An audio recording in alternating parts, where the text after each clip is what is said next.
এখন থেকে পুরো দেশকে তুফানের হাতে তুলিয়া দেব। क्यों जाएगा सरहदों पे गोली खाने?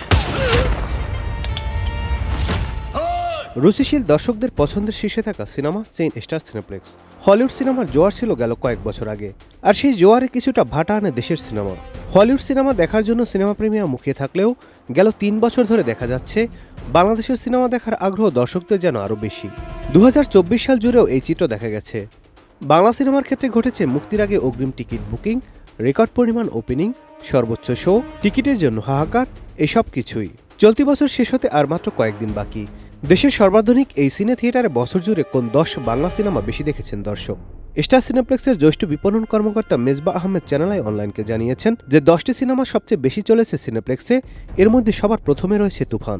Double million offer, Walton fridge কিনে পেতে পারেন 20 লক্ষ টাকা, রয়েছে কোটি কোটি টাকার নিশ্চিত উপহার।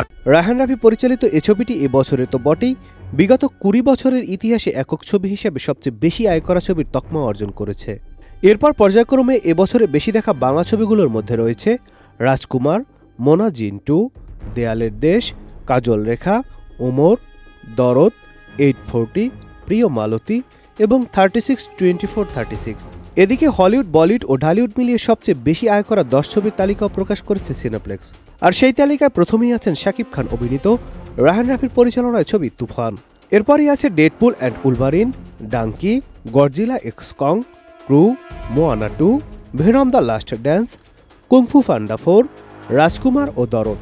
অর্থাৎ 2024 সালে স্টার সিনেপ্লেক্সে মুক্তি পাওয়া দেশি বিদেশি ছবিগুলোর মধ্যে সেরা 10-এ স্থান পাওয়া 4টি ছবি হলিউডের, 3টি ছবি বলিউডের এবং বাকি 3টি ছবি ঢালিউডের। ঢালিউডের 3 ছবির সবগুলো শাকিব খান অভিনীত।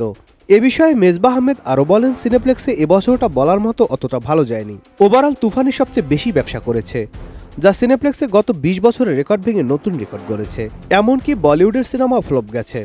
হলিউড আহামরি চলেনি, যা চলেছে সবই অ্যাভারেজ। সব মিলিয়ে দেশের পরিস্থিতি স্বাভাবিক না, এজন্য মানুষ কম সিনেমা দেখছে।